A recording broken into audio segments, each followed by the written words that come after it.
जिस शख्स को मुल्क का वकार कहा गया, जिसकी मौत पर सारा हिंदुस्तान रोया, अल्लामा इकबाल ने जिनकी शान में कसीदे पढ़े, वो मुफक्किर कौम, वो मीर कारवां, मौलवी मुश्ताक हुसैन वकारुल मुल्क आज गुमनामी के अंधेरे में सोए हैं।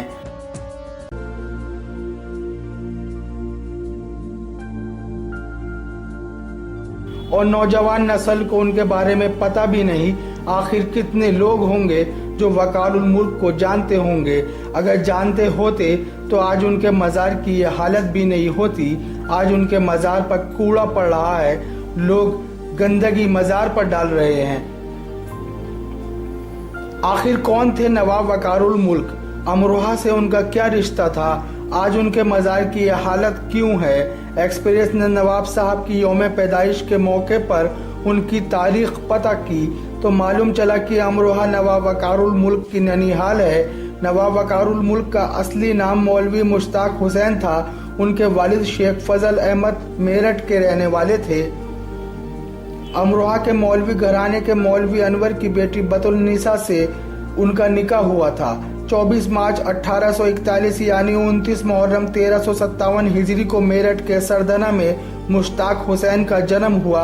उनके बचपन का नाम चिराग अहमद था, जिसे बाद में मुश्ताक हुसैन कर दिया गया।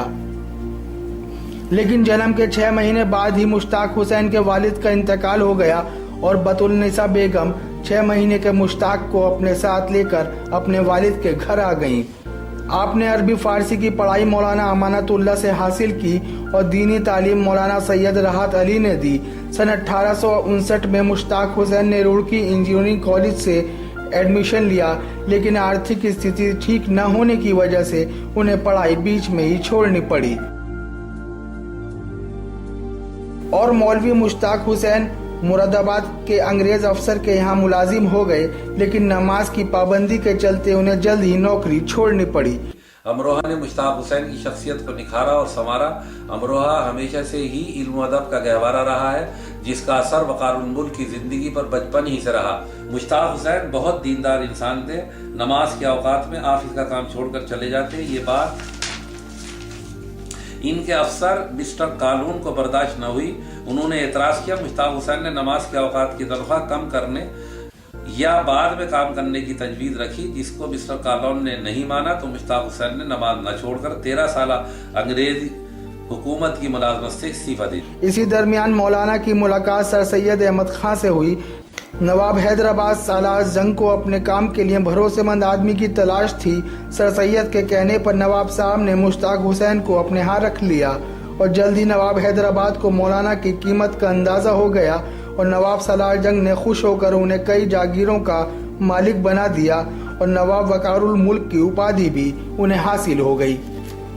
कहा जाता है कि अमरोहा की सरजमीन बड़ी जरखेज़ है, जिसने हमेशा लालो याकूत पैदा किए और सिर्फ हिंदुस्तान ही नहीं बल्कि दुनिया को ऐसी अजीम शख्सियत अता की हैं कि जिन्होंने दुनिया के कोने कोने में जाकर अमरोहा का नाम रोशन किया।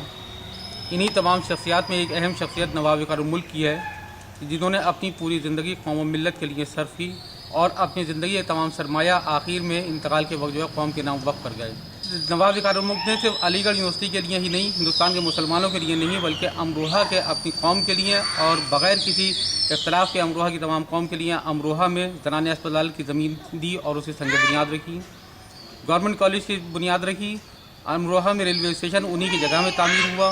इसके अलावा टेलीग्राफ ऑफिस भी नवाब वकारुल मुल्क ने ही तामीर कराया। उसके बाद भी उन्होंने जब उनका इंतकाल हुआ तो जो उनकी यहाँ पे प्रॉपर्टीज़ थी वो तमाम प्रॉपर्टी जो है वो कौम के नाम वक़्फ़ कर दी। उनका मकसद और मंशा ये थी कि इसकी आमदनी से आने वाले वक्त में कौम के बच्चे आला से आला तालीम हासिल करें और हिंदुस्तान में नहीं बल्कि दुनिया में अमरोहा का नाम रोशन करें। यह अमरोहा वालों की बदनसीबी है कि वो आज तक जो है नवाब वकारुल मुल्क के नाम को और उनके कारनामों को जो है फरामोश करते रहे हैं। हमारी जिम्मेदारी बनती है, मीडिया की जिम्मेदारी बनती है कि हम नवाब वकारुल मुल्क के ख्वाहिशात को पूरा करें।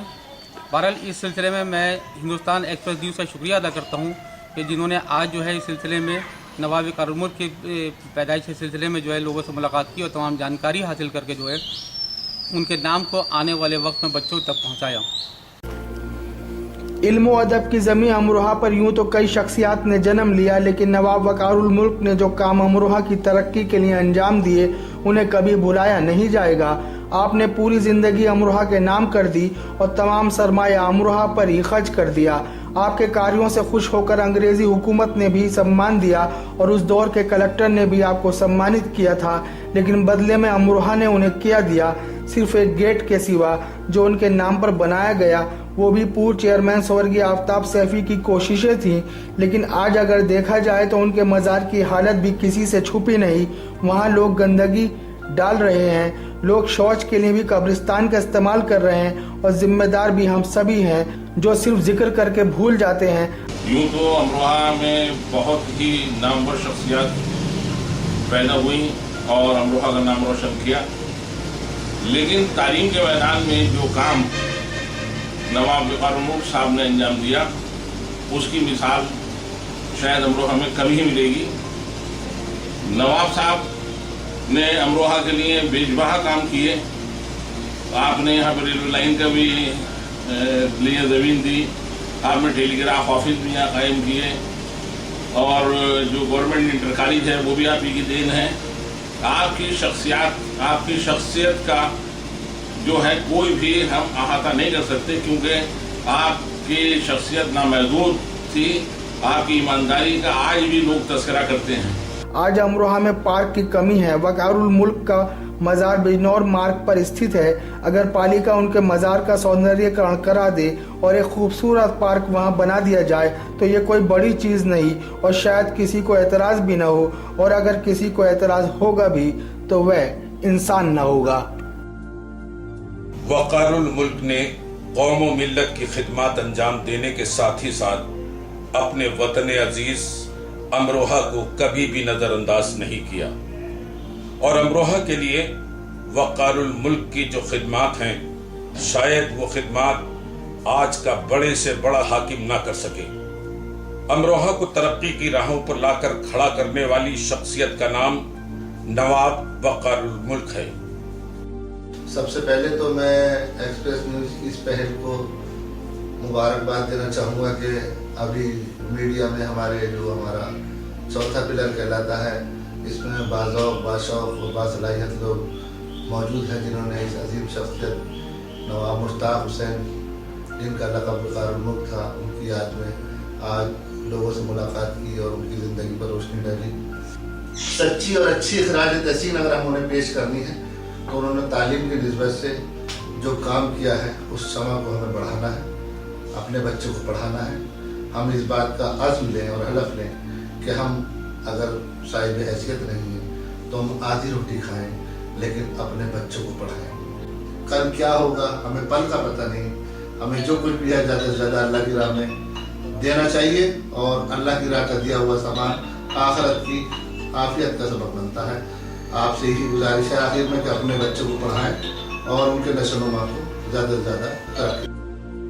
अंकित चौहान और फजल अहमद के साथ सैयद जमशेद, एक्सप्रेस न्यूज़, अमरोहा।